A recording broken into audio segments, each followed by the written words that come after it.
Welcome to Hatha for Everybody with Jennifer Eubank. It's the start of our spring session. So excited to start the spring session, especially on a sunny day, even though we were just talking about how I like clouds. I also like sunny days too. I've just learned how to put a sunny spin to cloudiness. It used to make me a little blue, but now it makes me happy because I know I can hunker down with a book, a jigsaw puzzle, cuddle with my cat. And if I have to go out in the rain, I get to wear my rain clothes, putting a positive spin on things. And I have found that studying the yamas and the niyamas have been a great way to help me retrain my brain and help me learn how to develop more healthy pathways for my brain messages. And I'm really excited to be teaching this series and working with you on this series, the yamas and the niyamas, the first two limbs of an 8-limb yogic path. So there are 8 limbs, 8 branches of yoga, 8 different ways you can find that ultimate goal of yoga, which is to still the distractions of the mind and to maintain a sense of equanimity no matter what we face. So modern day, we run to the third branch, asana, posture. It's physical. And then the fourth yama, pranayama, breath, that starts to follow suit. So nowadays we go to the mat for with the third and fourth limbs in mind. When yoga was first developed, however, people went to the mat for a different reason. People went to the mat to get a little bit more in touch with themselves, to get to know themselves and understand their behaviors and help cultivate a more skillful way about navigating life. So the yamas and the niyamas. The yamas are the first limb of those 8 limbs, niyamas the second limb. And then we've got asana and pranayama. So we will be working with our asana and pranayama to access our yamas and niyamas. We're starting with the yamas today, which are social restraints, how we interact with the world around us, how we interact with our environment. There are 5 yamas, so each week we will focus on one yama, and then we'll go to the niyamas, which there are 5 also, and those are social behaviors, or excuse me, not social behaviors, personal behaviors, personal habits. So you've got how we act with the world around us and how we treat ourselves. So that's just a brief intro to the yamas and the niyamas. Let's go ahead and get settled. Let's start in a reclining position today. So go ahead and lie back. Since we've been sitting up for a bit and connecting and talking before the class started, we'll get right into it. Lie on your backs. Start with the knees bent, feet on the floor. A 2-legged table, arms by your sides. Preferably without any props, though you could put a little something under your head and neck, as long as your head and neck are in line with your spine. Your neck is not bent, in other words. And we'll take just a few moments to settle into this reclining position. Maybe close the eyes or simply soften the gaze. That helps you draw yourselves inward a little bit more easily. Maybe take some nice cleansing breaths.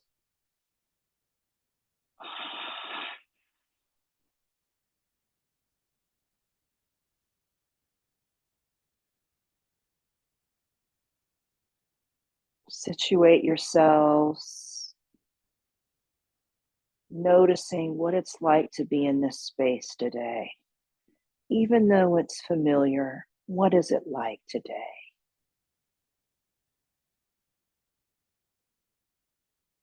And how do we fit in with our environment?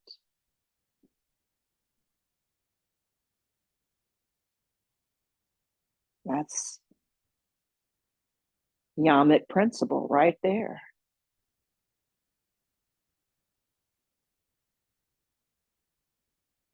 And then when you're ready, delve your thoughts inward. And there's your second limb, your niyama. What's it like inside of you? And that includes physical sensations, energetic sensations, how the breath is flowing, the heart is beating, and those emotions, your mindset. What's it like to be you today? Also fluctuating. There's fluidity to our external environment as well as to our internal environment.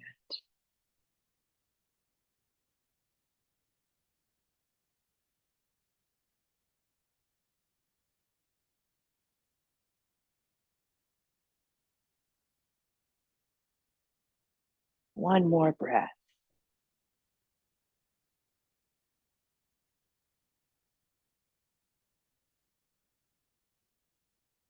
And then let's get ready for our first pose, a nice introspective pose, empty coat sleeve. So for those of you who know how to get in this pose, go ahead and construct it. I'll demonstrate and explain it to you, and then I'll get up. For those of you who are new or don't remember this pose, the first thing we do is we build the bottom half, feet wide, and let the knees come into the center and rest against each other. So feet are wide enough to let those knees rest together. And if your feet are really close, that can truncate your body. So give yourself lots of space to do that. And make sure you can feel all three corners of each foot, the heel and the balls of the big and little toes. So if you got a sense of foundation that transcends up the legs, up through the torso, all the way out through the crown of your head. And then add the upper part. Extend your arms up to the sky, cross and bend the elbows, reach around for the left shoulder blade with your right hand and right shoulder blade with your left hand. So you're giving yourself a nice snug hug. You want those arms pretty close to your face. And that helps you widen eventually the back and the shoulders, your trapezius and rhomboid muscles, which lead from your spine to your shoulders, and helping you to eventually open up the front of the shoulders and the collarbones and the heart. Notice which arm is closer to your face. You chose that for a reason.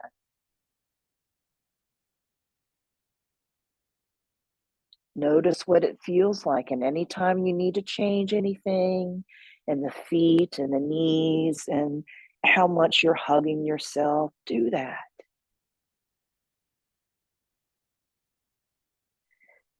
And like I said, I'm going to get back up, but you stay where you are. Soften your gaze or close your eyes altogether. And as you establish that sense of familiarity and safety with the physical aspects of your pose, delve into the breath and notice the breath entering, swirling about, and then exiting the body. And see if you can deepen and lengthen its stay.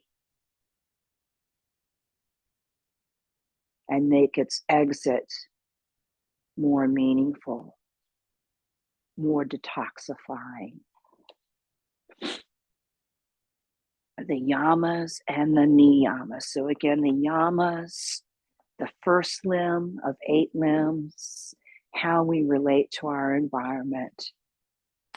The first is Ahimsa, which means non-violence, non-harming. And that will be our focus today, which is why I started you in this nice self-love, self-hug. You're giving yourselves a nice dose of love. The opposite of harm.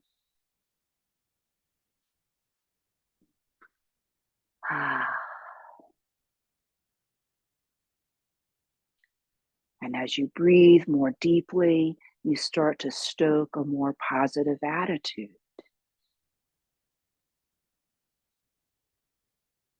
And the more positive we are, the less likely we are to lash out at people.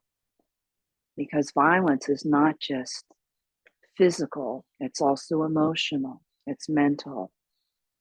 We say the wrong things, we hurt people's feelings, we lash out in even traffic. We're angry at strangers. And most violence is steeped in fear. Hate begins with fear. And if we can lessen the fear within ourselves, we're more likely to spread cheer.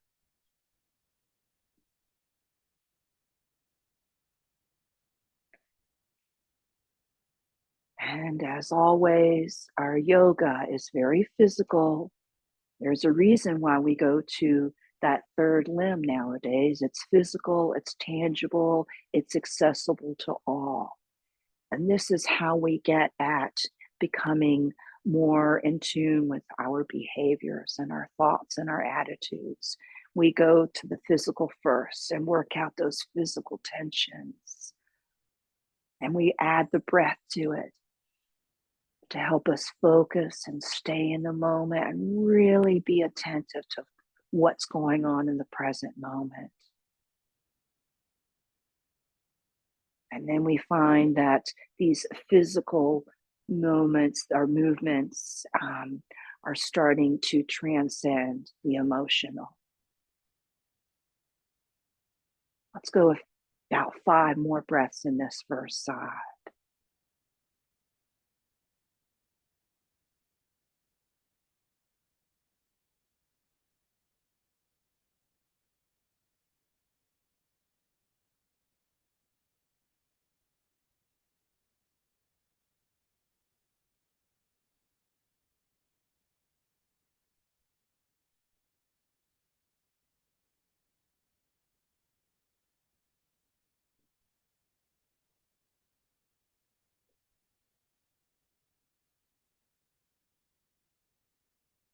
These last few moments in this pose, notice the effects. Notice how your back and shoulders feel. Notice how your chest feels. Notice if you're a little bit more spacious in those areas, more open-hearted. And again, notice which arm is closer to your face. And when you're ready, you may simply switch the arms, or if you want a little break, you could extend them, shake them out. And when you're ready, bend and recross with the new arm on top. That's really important. And then check in on the feet, the hips, the knees, what have you, that lower half. Make sure you have everything you need to be safe and sound. So you're not causing any harm to your body in this position. If you go too far, you might injure something unknowingly, unconsciously.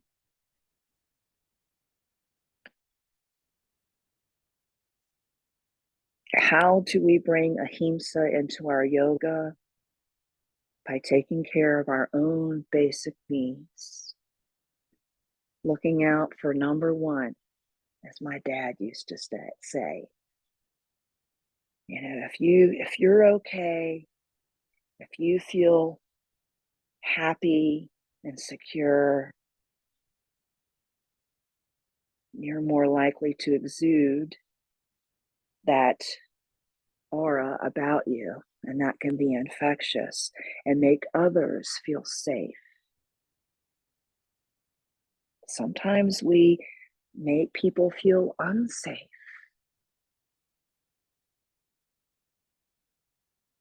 with the wrong words, the wrong look, the wrong tone in our voice.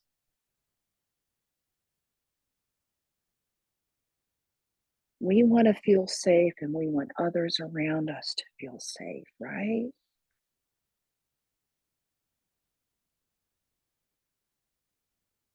So what's it like on this side now that you've been here for some time? How do you feel?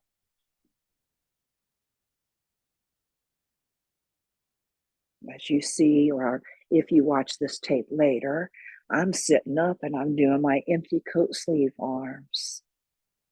So you could do a part of this pose sitting up one day. Let's go about 10 more breaths on this side. Deepening your inhales, lengthening your exhales.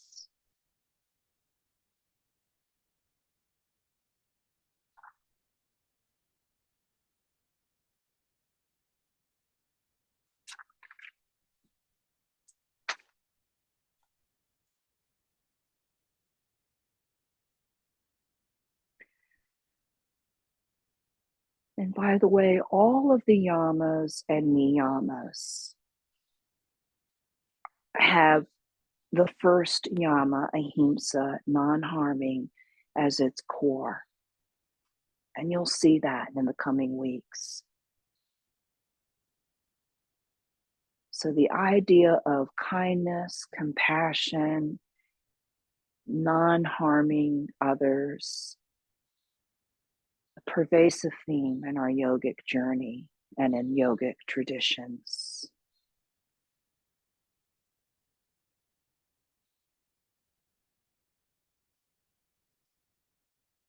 Ahimsa, conducting yourself with the least amount of harm to you and to others.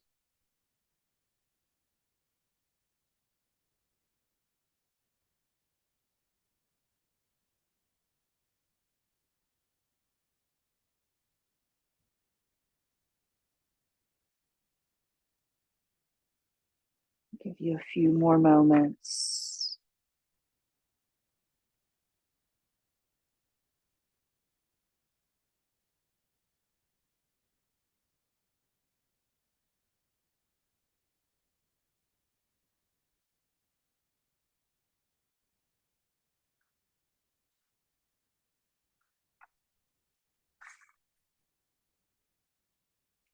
Maybe one or two more breaths.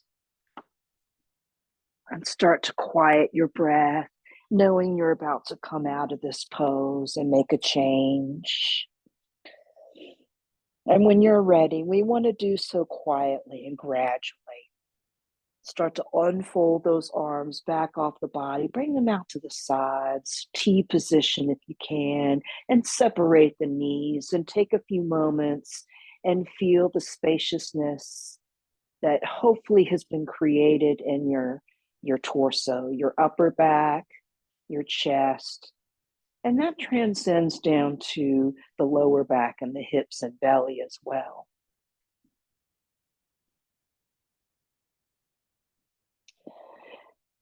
And then let's do a brief banana asana, a little bit of curving to the body. Extend your legs out in front of you. Take your arms overhead. And you can go over to whichever side you want to start with. I'm going to go to the right. So I'll cue to the right. Bring your feet over to the right and put your left ankle on top of the right ankle.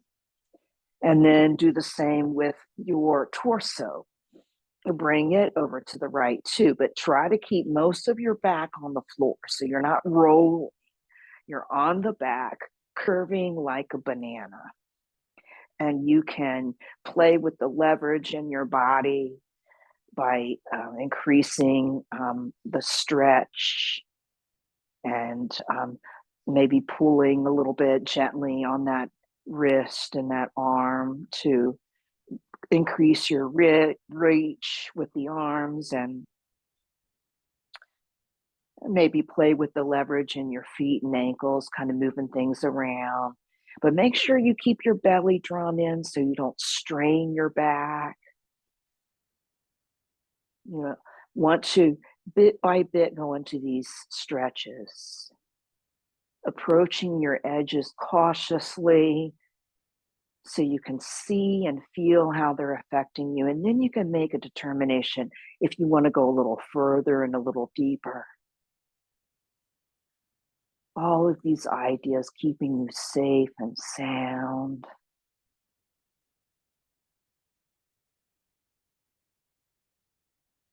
Our spinal health is so important to our overall health. Let's go a few more breaths.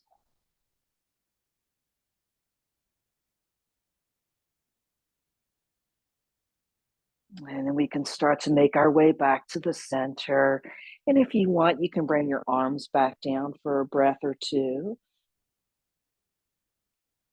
And let your body settle back into a natural position all on its own. This is really important before we go over to the other side. And then build the other banana asana over to the left. Keep that belly drawn in. You can gently squeeze the leg and the glute muscles to keep your foundation intact. The more solid your foundation, the less fear in our emotions.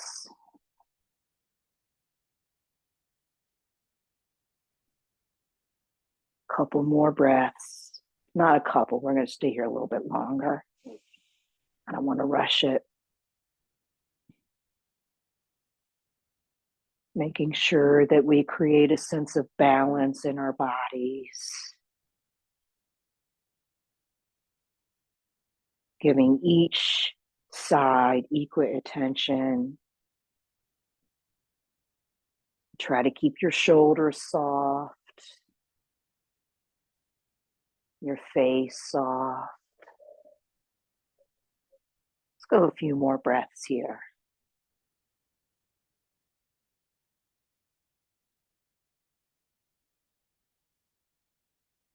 You can move the head a little bit.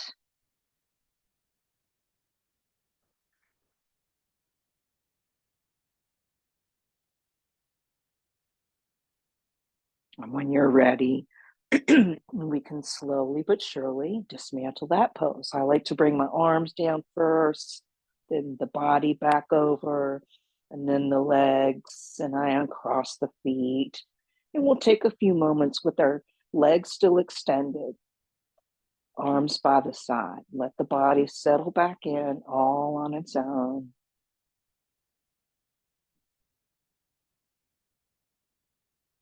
And then when you're ready, draw your belly in before you bend your knees, feet on the floor.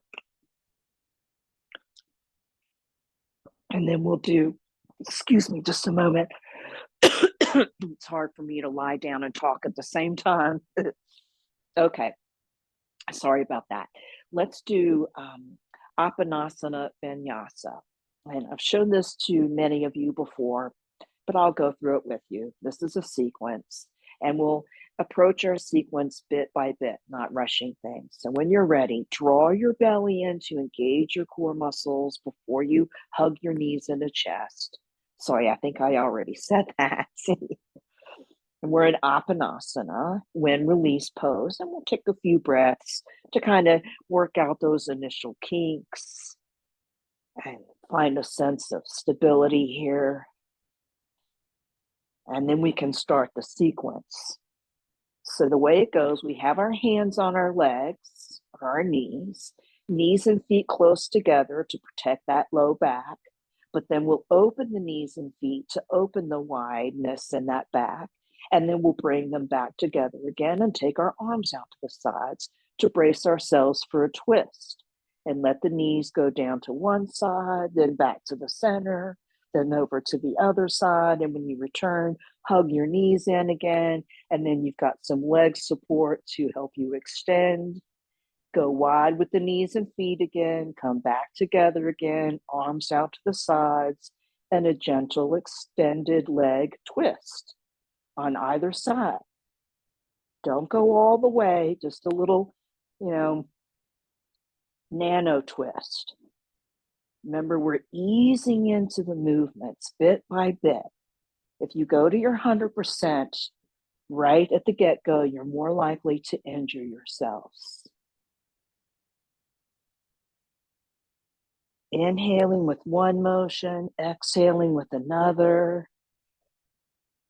We go wide, we come back together again, we do a twist, and it's the same thing. Knees bent, we do that. Knees extended, we do that. Wide together, twist on either side. So it's a very simple sequence. And if you like, you can start to maybe turn your head in the opposite direction as you do that twist. That's if it's there for you. Maybe your twists are getting a little deeper. This is really good to help strengthen our core muscles. The stronger our core muscles, the stronger our overall body is. The more easily we can rise to these challenges in life. Standing up tall. Reducing any fear.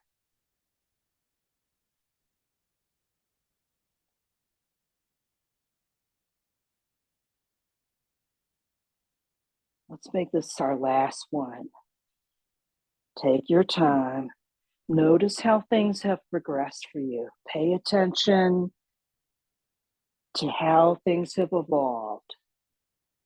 Keep that belly drawn in the whole time.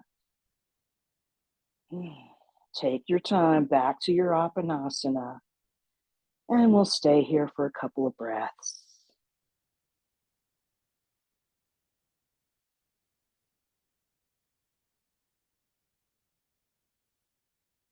Let the sensations absorb and fade. And then let's make our way to a seated position. Take your time coming up to your seat, and we'll stay here for just a moment.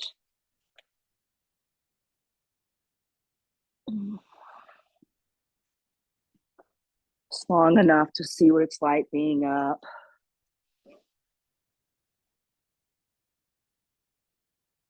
You can be in whatever seated position you'd like to be in.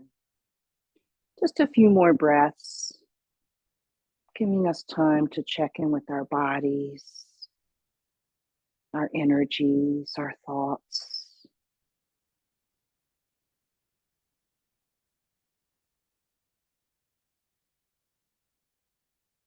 One more breath.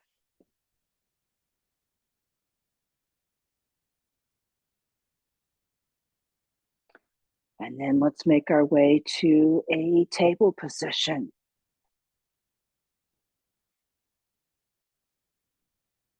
And remember, pay attention to your basic needs.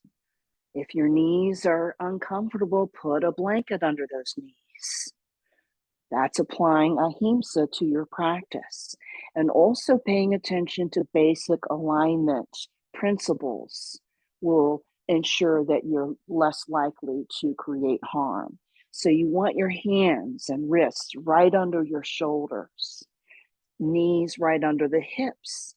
And you want to make sure the knees are just as wide as the hands to give you a nice, solid, even, balanced foundation. Spread the fingers nice and wide to engage your forearm muscles. Curl the toes maybe in the back to help you engage your leg muscles. And when you're ready, start your cats and cows. And start small. Remember, try not to go into that 100% right away. And be mindful of using your entire spine from your tailbone all the way up through the body, that neck and head. Whole spine is curving.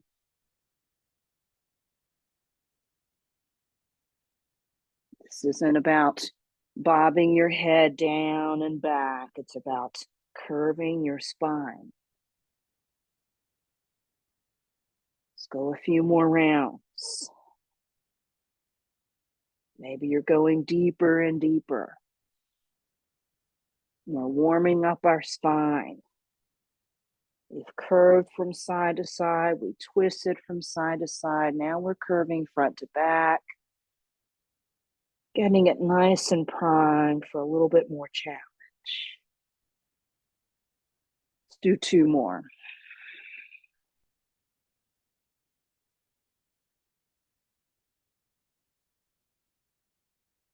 Pairing the breath with the movement.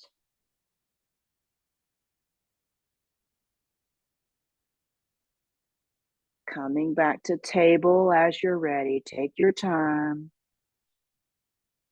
And then let's sit back on our feet somehow. If the toes are curled, you'll get more of a foot stretch. If you want the toes uncurled and sit on your heels, you'll get more of an ankle stretch. So you can try those 2 different foundations and see what works for you.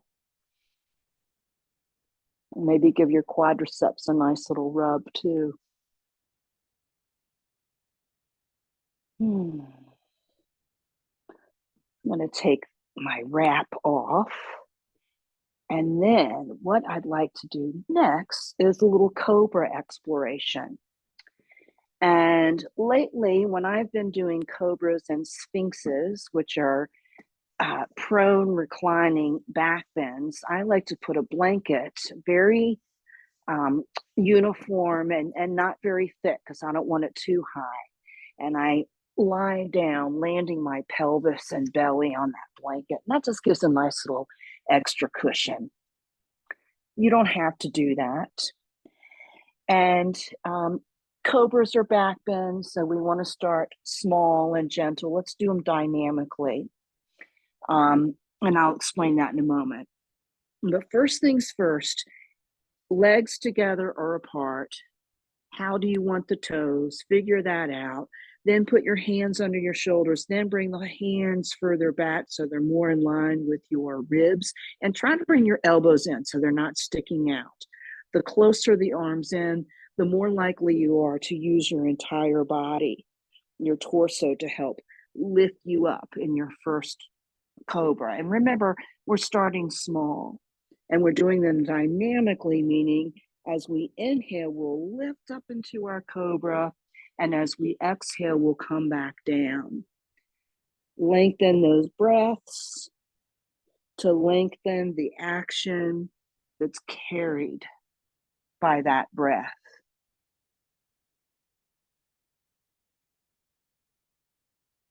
And you can always make little tiny adjustments in your foundation.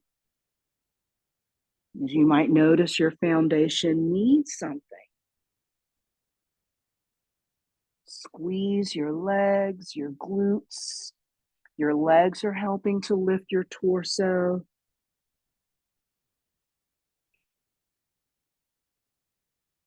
Your core muscles are working in tandem with the legs.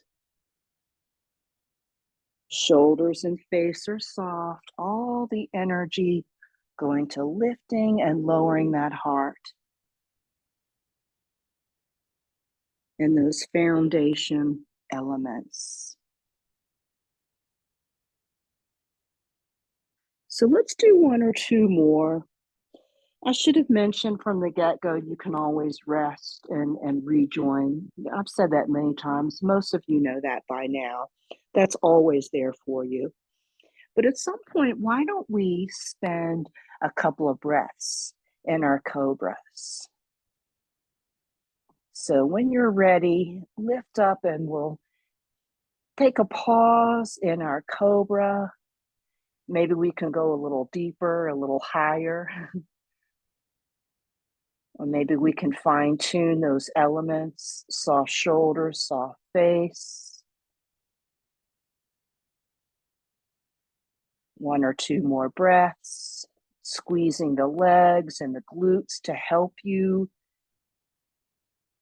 support the compression of your low back there.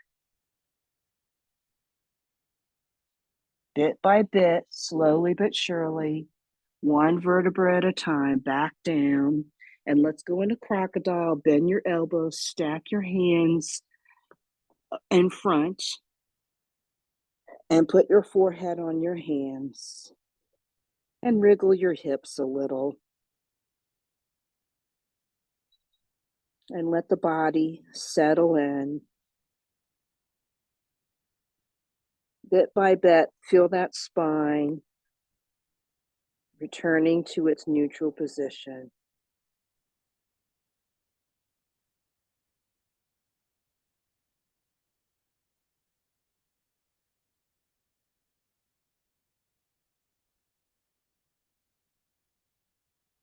Three more breaths.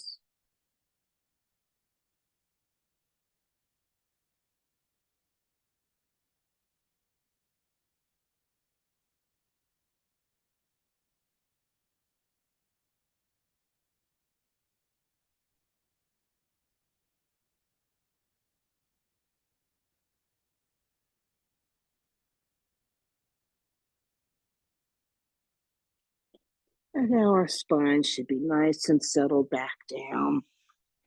And then we can get back up. Take your time, lifting back up into a table. And this might be a good time to reach around and take off your socks if you're still wearing your socks. Because in keeping in mind with our non-harming approach, which we always want present in our yoga, we're just stressing it today, you'll get more traction and a safer experience without socks. And at some point when you're ready, lift up into your first downward facing dog. And as always, ease into it, putting some movement. Maybe wagging your tail a little, lengthening the limbs, the legs, the arms, and your spine. But also keeping the body balanced and symmetrical as much as you can. Resting whenever you feel the need.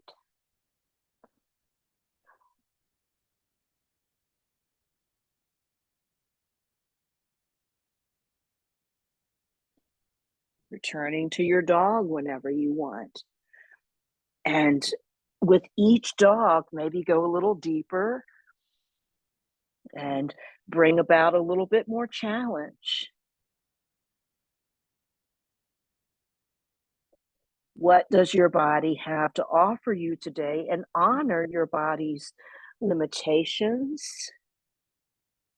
but also honor its abilities. And yoga's about progressing, evolving. Just keep it safe. You have options. You could always do a wall dog.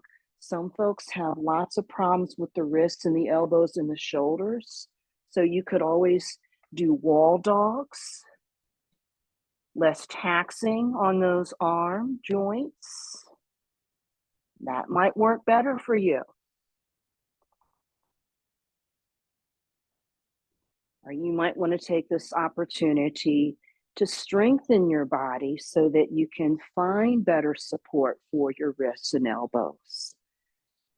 Like if you're on the floor doing it, ask more from the legs and the glutes, those big, heavy muscles. We've talked about this a lot. Keep the belly drawn in, the heart lifted, even though it's facing down. Keep those muscles wide. And keep the breath flowing. That is so important. So many times in life, we find ourselves holding our breath as we face challenge.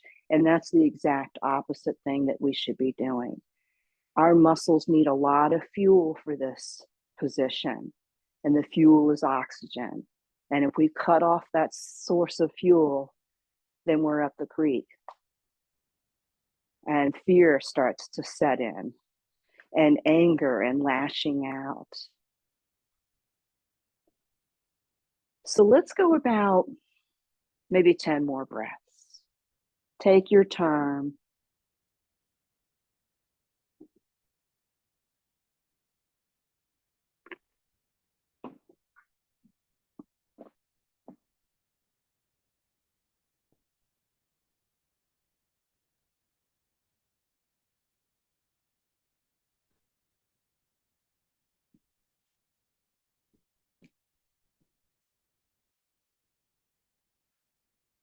Try to keep your elbows slightly bent so you don't hyperextend them.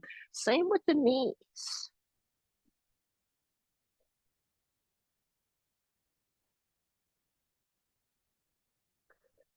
And when you're ready, turn your dog into a forward fold, walking your feet and hands towards each other. And if you want a little break in a child's pose before you do that, go ahead and take that break and come back to your dog and turn it into your forward fold whenever you're ready.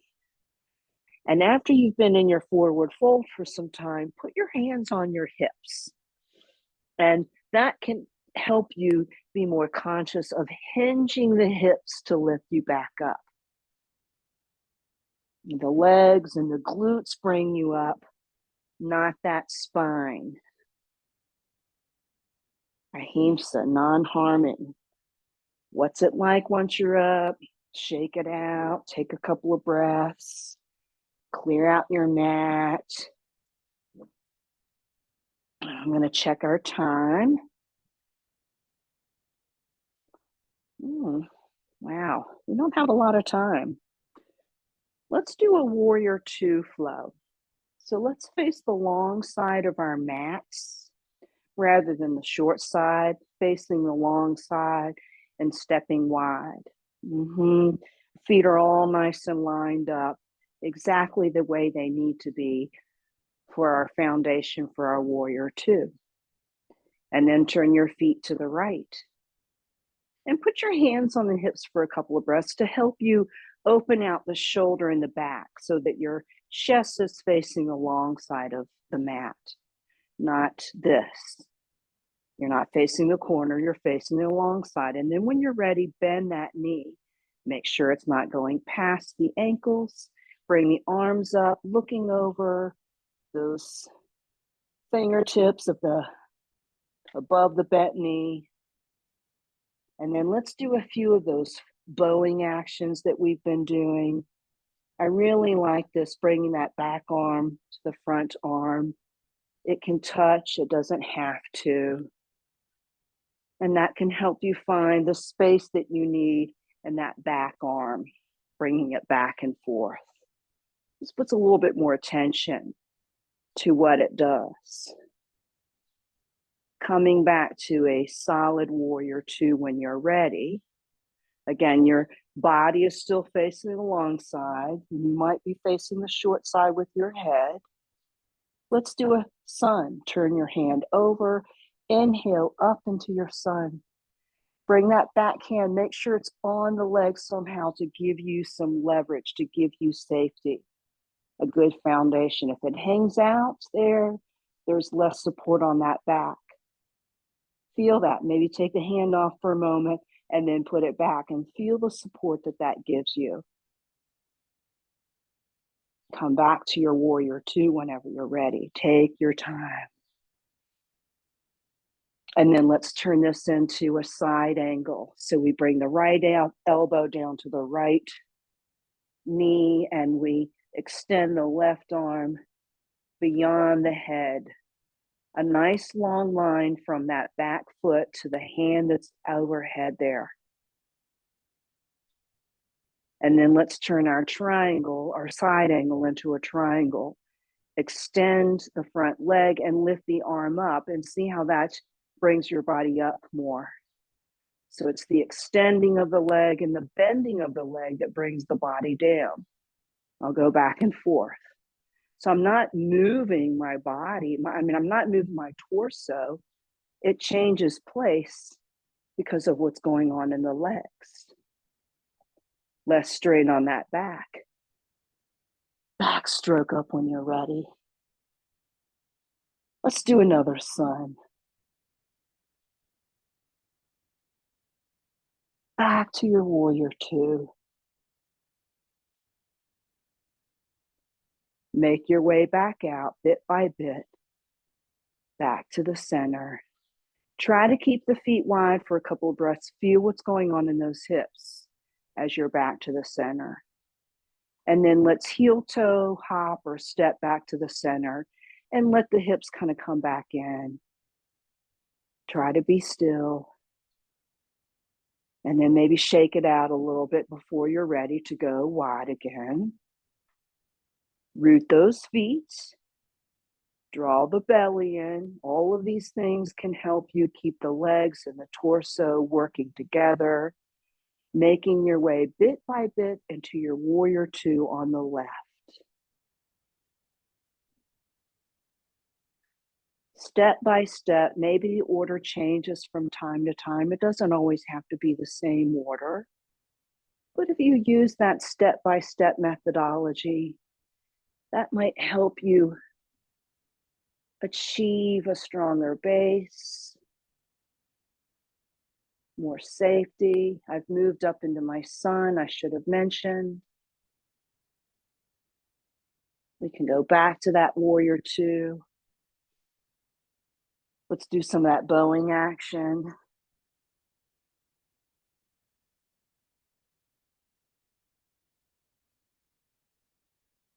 Feel the feet rooted into the floor evenly the whole time you're moving that hand back and forth.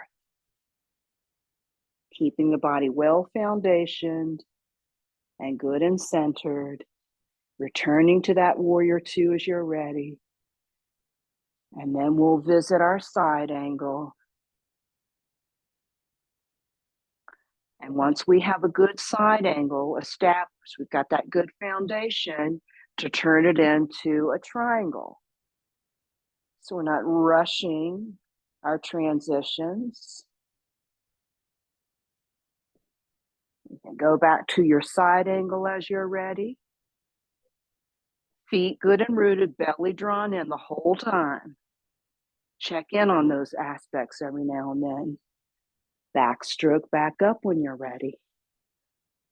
Let's do one more sun, especially because it's a sunny day. Fading that sun. Back to our warrior two. And then let's come back to the center.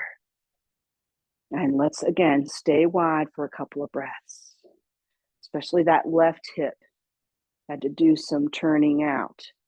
So you want it to return. And then you can get back to the center bit by bit. Maybe a breath or two in the center still before you start to do some movement. And okay, I really want to do a balance pose before we get back down. We're getting towards the end of our practice, but I think we still have enough time. I don't want to rush it. Let's do a tree pose. It's spring, it's sunny, it's tree season. Oh, they're all abud. They're looking beautiful. Okay, so first things first, you can go wherever you want. If you need something for some support, go near a wall. Get what you need and start with a strong mountain. It starts there. That's your foundation. And when you're ready, bit by bit, turn your mountain into whatever tree makes sense for you today. Your whole foot does not have to come up. Your arms could stay down by the sides. But if you get a little bit more confident, as you maintain that foundation, you might start to evolve and go a little deeper.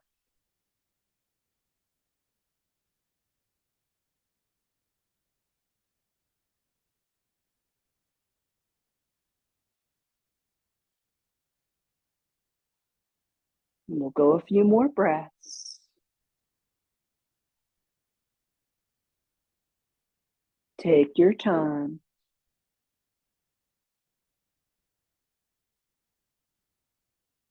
And as you're ready, bit by bit, slowly but surely, dismantle those building blocks, taking the fear factor out of that experience. Notice how uplifting that can be.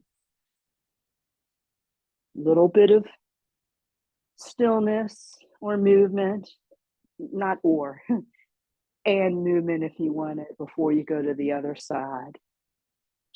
Find that good foundation and go from there. Pick the version that works for you and go from there.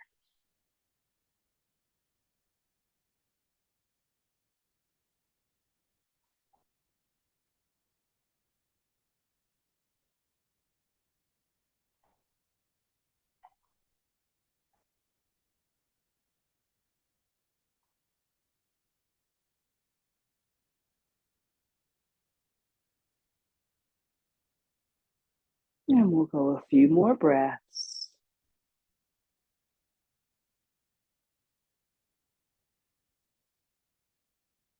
And as you're ready, slowly but surely,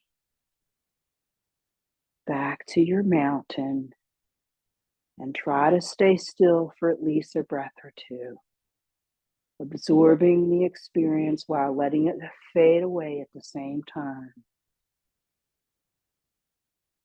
And let's do it one more time. So whatever you need, and if you want to make a change to your space, that's part of your foundation. And start from that mountain.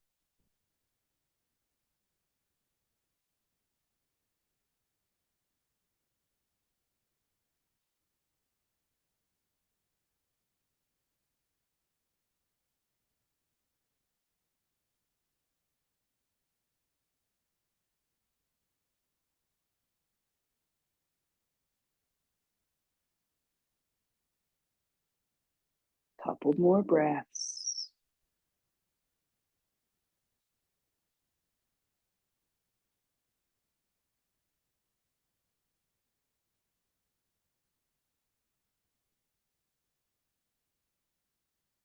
Coming out when you're ready. And a couple of quiet breaths in your mountain.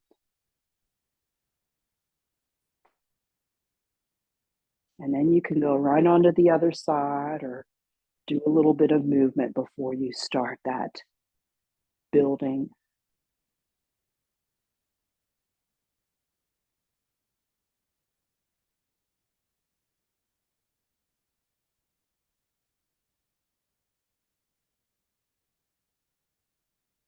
Explore. This side doesn't have to be anything like that first side.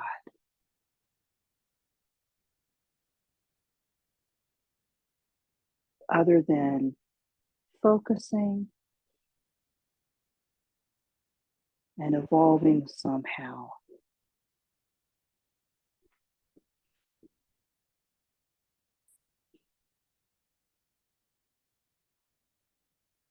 Couple more breaths.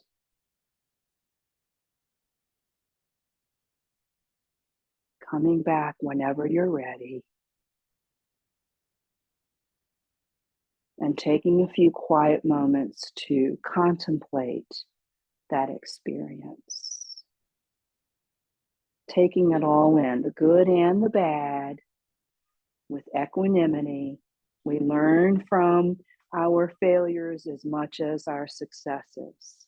So that's all part of the process. If you stumbled, that's okay. You learn something from it. Our evolving might be bigger trees. Our evolving might just be a better understanding of our tree. It might be a focus evolving, or evolving of the mindset. Okay, let's kind of shake it out. Let's do some leg tapping. And we're towards the very end of our practice, so we'll make our way back down to the floor. Take your time. And let's meet briefly in a staff pose, Dandasana. Remember, if sitting on the floor is tough for you, sit on a blanket. Let the body, do the talking. Sometimes our mind interferes with our body. Our bodies are smart. Okay, so, darn, Penny had to leave. I was just getting ready to show a Kapota mudra. She loves mudras. She can see it in the recording when she visits it later. So we'll do a quick mudra. Kapota mudra. Kapota means dove. So this is the gesture of the dove. And this mudra helps invoke our sense of ahimsa, cultivating a nonviolent way of thinking and acting. So the way we do this, we want to make sure that we've got a good, strong staff, strong legs, strong torso. They're working in concert. Draw your belly in, lift that heart. Bring your hands in front in prayer hands, connecting all the fingers. But then bend the knuckles so that you open up your hand there. You can see through your hand. And then put the thumbs extending up towards the fingers.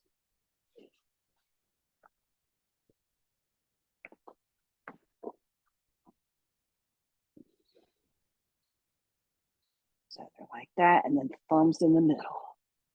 And you can kind of see through it, but there's a sense of foundation, a sense of containment,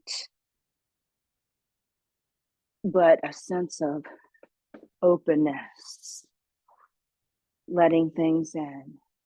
We hold this in front of our lifted hearts. It helps us to relax our shoulders and our face. Brings a natural easement to the muscles of the body.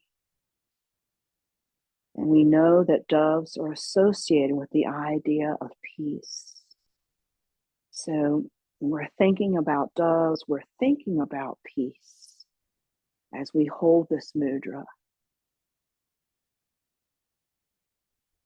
So the idea of the mudra becomes more embedded in your body. One more breath.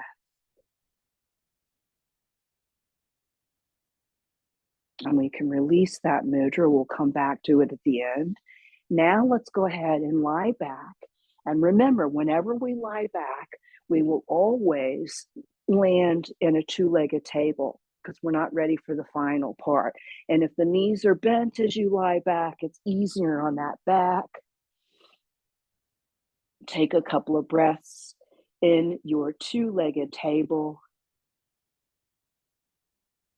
Getting used to this change.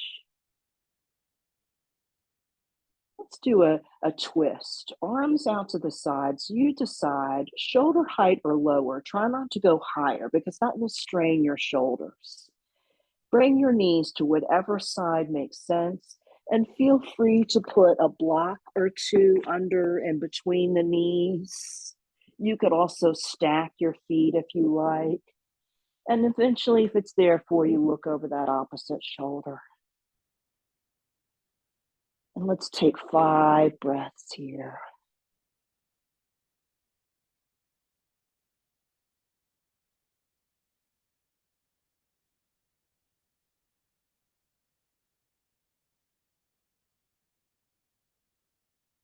Nice deep exhales. Nice long exhales, but all pretty gentle at this point.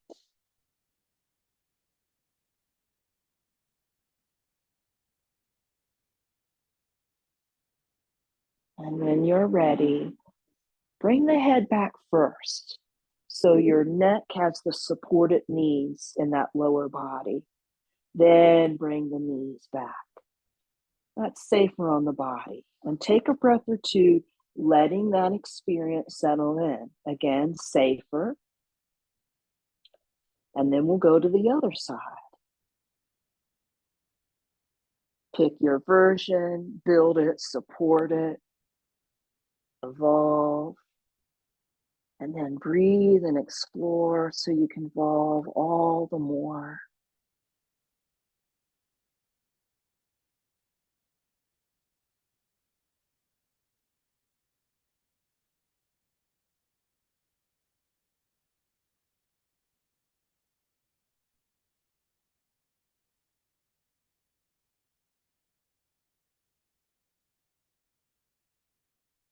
Twists are so nice for that low back. And we just asked a lot of that low back to support all that standing work. So that's why we tend to do a lot of twists at the end of our practice. Bit by bit, come back to the center as you're ready and take a couple of breaths there.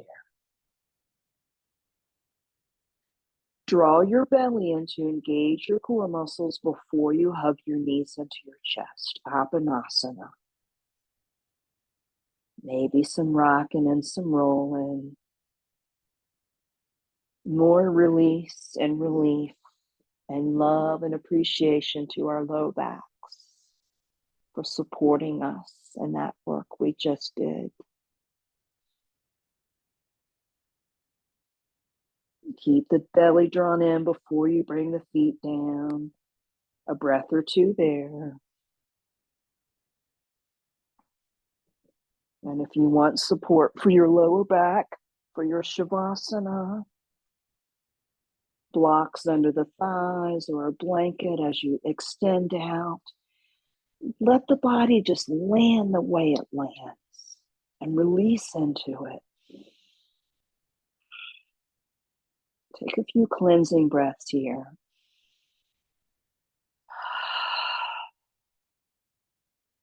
And settle into a more quiet position.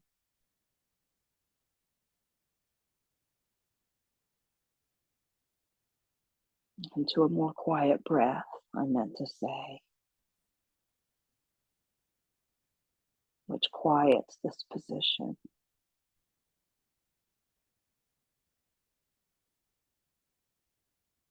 I'm going to lift back up, but you stay right where you are.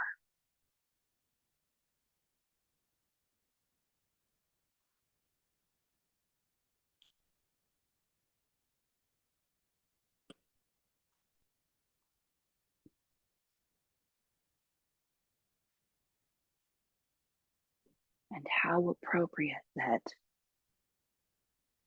I've started the Shavasana a little early today.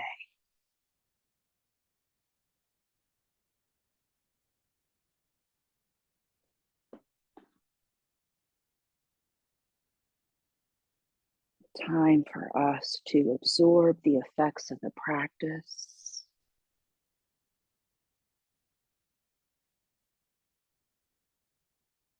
To let any negative feelings that might have arisen during your practice, because that happens. That's natural. Let it all go.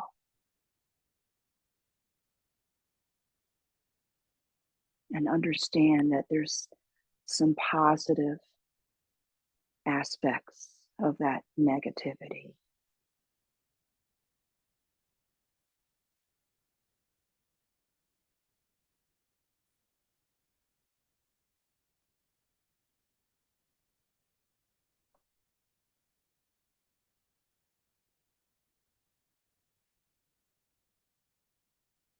Anytime you find your mind wandering, gently reel it back in by noticing your breath. And then as you notice your breath, you'll undoubtedly start to notice other things that are going on right now.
Every now and then might check in with your muscles and your joints. Sometimes we unconsciously start to engage the muscles even while we're relaxing.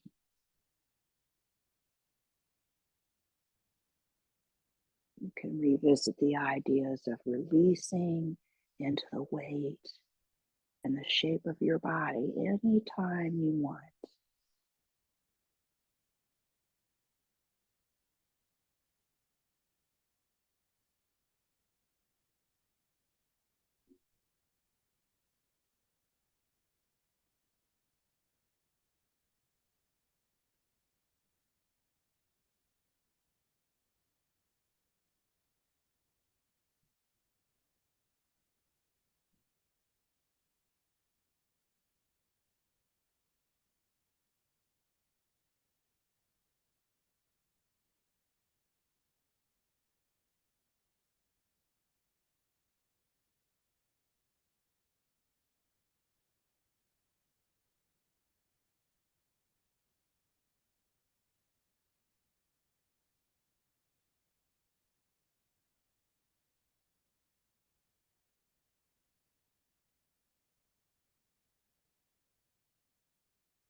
A few more quiet breaths.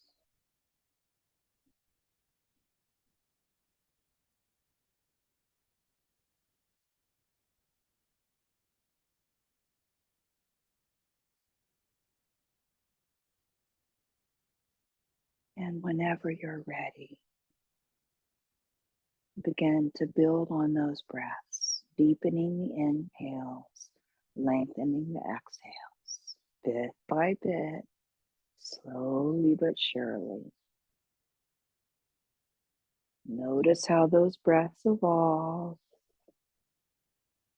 and follow up with tiny movements when you're ready, fingers and toes, then hands and feet. Make sure when you bring your arms and legs into it, you draw your belly and engage those core muscles before you lift those knees back up to a two-legged table. Maybe take your arms overhead and try to stay in that two-legged table for a couple of breaths. Then roll to your side. And remember from last semester, if you roll to the right side, which is more energetic, and use the left side energy, which is more introspective and calming, That energy brings you up. And your feet, your hands, your hips are a nice foundation for you to lift that body. Easier on our bodies, our backs, our nervous system. And we'll meet in whatever seated position with whatever props you so desire. Build stability so that you can find that comfort and relish the moment. And we'll return to our Kapota Mudra, gesture of the dove. Prayer hands to begin with. Bend the knuckles, separating the hands, and let the thumbs point up towards those fingers that are joined together. You can see through it, all right? Draw your belly in, hold that gesture right around your heart area. This gesture promotes peace and equanimity within the mindset as it relaxes our shoulders, our neck, our upper back. We know it means dove. And this formation represents a puffed up chest of a dove. One more breath here.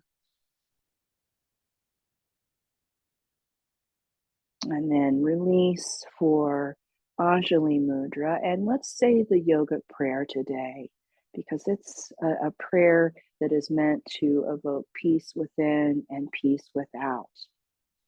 So I'll say a phrase and you repeat after me. May I be safe. May I be happy. May I be free from suffering. May all beings be safe. May all beings be happy. May all beings be free from suffering. That peace starts within. Namaste.